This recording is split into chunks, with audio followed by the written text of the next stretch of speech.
when we think about history, especially like 16th century history, we have these really neat, rigid little boxes. You got Europe over here, Africa there, Asia somewhere else entirely. We just assume they didn't really touch. Right. We see them as these isolated worlds, but every so often you find a story that just takes a sledgehammer to those boxes. Exactly. And today we're talking about maybe the biggest sledgehammer of the 16th century. Yeah. I mean, we're talking about a man from East Africa who travels across the entire known world, lands in feudal Japan, and becomes a sword-carrying samurai for the most powerful warlord in the country. It sounds like a movie pitch, like something a studio would say is, it's just too unbelievable. It really does. Yeah. But that's the whole mission of this deep dive, to show you it's real. We've got the receipts, we're pulling from Jesuit letters, Japanese chronicles like the Shinchuki. We're going to try and separate the man, Yasuke, from the massive myth that's grown up around him. And honestly, I think the reality is way more interesting than the myth. I completely agree.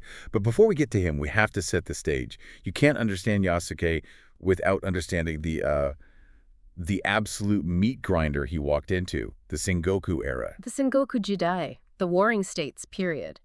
It is, and this is not an exaggeration, probably the most chaotic time in all of Japanese history. I've heard it called Japan's Game of Thrones, but that feels a little light. It's way too light. Imagine if the central government just evaporated and every local warlord started fighting for control. That was Japan for over 100 years.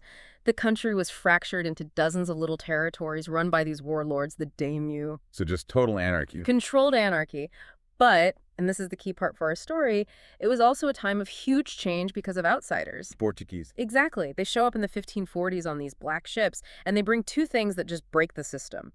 Christianity and guns. God and guns, classic combo. A very potent one. So when Yasuke arrives in 1579, Japan is already in this weird state of shock and innovation. They were sort of getting used to the unusual. But they had never seen anything like him. So let's get into it. The arrival. Who was he? Do we even know? Well, the records are sparse. We don't have a birth name for him. We think he was born around 1555. As for where, there are basically two main theories. I saw one pointing towards Mozambique. That's the traditional one, yeah. It was a Portuguese colony, a big trading hub, so it makes sense logistically. But some newer research points towards the Nile region, specifically the Dinka people. The Dinka. They're known for being incredibly tall, right? Some of the tallest people on Earth. And that lines up perfectly with the Japanese records. They were obsessed with his size. They describe him as well over 6 feet tall. Which in 1579, Japan would have made him a giant. A total giant. The average Japanese man was maybe 5'3". He would have towered over everyone. The Chronicle of Oda Nobunaga says he had the strength of 10 men. That phrase, strength of 10 men, it's not just that he's tall, it's that he's powerful. A warrior's physique. It seems that way. And by 1579, he's the bodyguard and attendant to Alessandro Valignano. And this guy, Valignano, he's not just some priest. Oh, no. He's the Jesuit inspector of missions for all of Asia, a major political player. So Yasuke is traveling in the highest circles from the get-go. They land in Nagasaki and tour the missions for 2 years. That just sounds like a surreal road trip. It must have been. But the real explosion, the thing that changes his life, happens in early 1581. They have to go to the capital, Kyoto, to meet the man in charge. Oda Nobunaga. The great unifier. The Demon King. We should pause on him for a second, because in every movie, he's the bad guy. Ruthless, brutal. And it was. He burned temples, slaughtered his enemies. But he was also a visionary. He hated tradition. He loved new technology, Western clothes. He was sort of the eccentric, terrifying CEO of feudal Japan. So Valignano brings Yasuke to Kyoto, and the city just loses its mind. That's a good way to put it. The Jesuit letters describe a riot. People climbing on roofs, breaking down doors just to see him.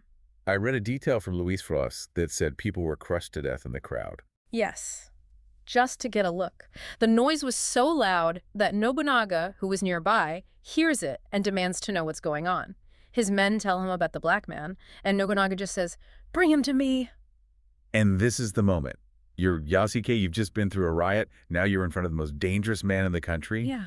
And Nobunaga, he thinks you're fake. He thinks he's painted with ink. He's suspicious of everything. He's not about to be fooled by some foreign trick. So he orders him to strip to the waist and scrub his skin. He does. And can you just imagine the tension in that room? Oh, absolutely. Yasuke scrubs, and of course nothing happens. The skin is real. And this is the pivot. Nobunaga doesn't get angry, he gets fascinated. He's impressed. He is floored. He realizes this isn't a trick, this is a natural wonder. He goes from suspicion to admiration in a second. He gives Yasuke money, throws a banquet for him right there on the spot. That's just whiplash speed. But it fits Nobunaga's personality. He collected rare treasures to show his power. To him, Yasuke was this living symbol that his influence reached the ends of the earth. But it goes beyond just being a collector's item, because when Valliano is about to leave, Nobunaga asks to keep Yasuke. He does, and this is where we get to the big question. Was he actually a samurai? The internet loves to argue about this one. It does, but if you look at the definition of the time, the answer is yes. Nobunaga gave him a Japanese name, Yasuke. He gave him a house. He gave him a stipend called a fuchi. And crucially, he gave him a sword. 2 swords, actually, a long one and a short one. Right. And if you are a warrior, serving a lord, getting paid, and carrying 2 swords in 1581 Japan... You're a samurai. End of story. Pretty much. And he wasn't just, a ceremonial guard. He was in Nobunaga's inner circle, a group of maybe 30 to 50 guys. We even have records that he was allowed to dine with Nobunaga, which was a huge honor. So he was a favorite. Definitely. And a participant. In 1582, Nobunaga goes on a campaign against the Takeda clan, and Yasuke is right there with him, on the battlefield. The social impact of that must have been wild. A black man in samurai armor riding with the great unifier. He was a living emblem of Nobunaga's power. He showed that, for Nobunaga at least, merit and loyalty mattered more than where you came from. It's an incredible story of rising up. But this is the Sengoku era, and things can fall apart very, very fast. We have to talk about the Hanji incident. The single most famous betrayal in Japanese history, June 21st, 1582. Nobunaga is at the height of his power, staying at a temple in Kyoto called Hanshigi.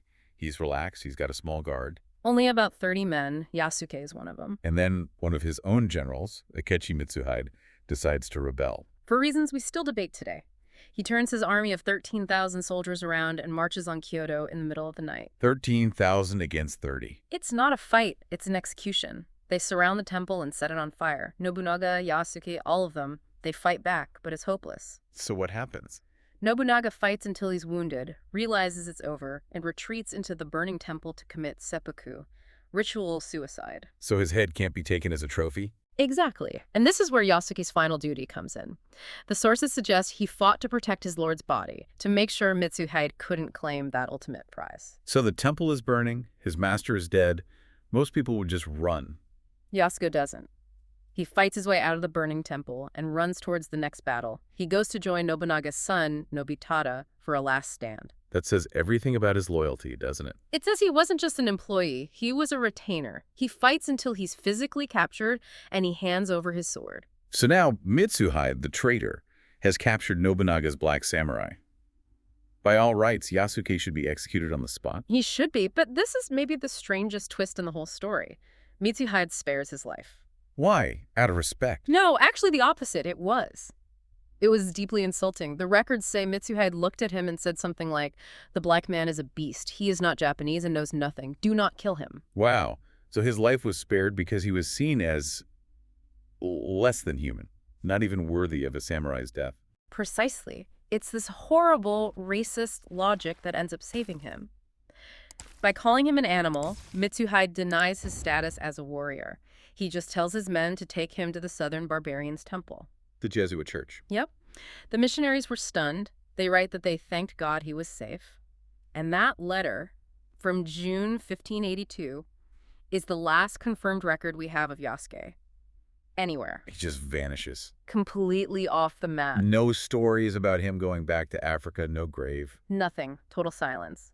Toyotomi Hideyoshi takes over, unifies Japan, but Yasuke is never mentioned again. It's like he just walks off the stage of history. He burned so brightly for just a couple of years and then gone. But the memory didn't disappear, and that's why we're talking about him now, in 2026. The great Yasuke comeback. It really is. I mean, you have the Netflix anime, video games like Neo and Assassin's Creed. He's suddenly everywhere. So why now? Why does this story from 400 years ago resonate so much today? I think it's because he disrupts all our assumptions. He proves Japan wasn't totally closed off. He proves a non-Japanese person could achieve honor based on merit. He's sort of a global citizen before that was even a concept. He is. And he breaks stereotypes on both sides. He challenges the idea of a primitive Africa and an insular Japan. He proves you can be both.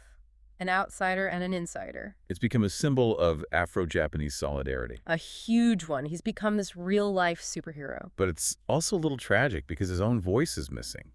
We only see him through the eyes of Italian priests and Japanese warlords. That's the core of it. We see him as a symbol, but the man himself, he's still a mystery. So if there's one thought you want to leave people with after this deep dive, what is it? That history is always more complex, more connected than we're taught. Yasuke was a real person.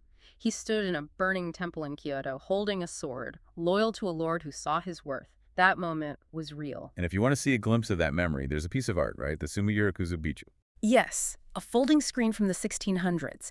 And in the crowd watching a sumo match, there's a black man, dressed like a confident nobleman. Most historians are convinced that's the memory of Yasuke living on. I highly recommend you look that up. It really does put a face to the legend. It makes him feel real again. Well, what a story. From East Africa to the heart of a Japanese civil war. Thank you for walking us through the life and legend of the Black Samurai. My pleasure. It's a story that deserves to be told. We'll see you on the next deep dive.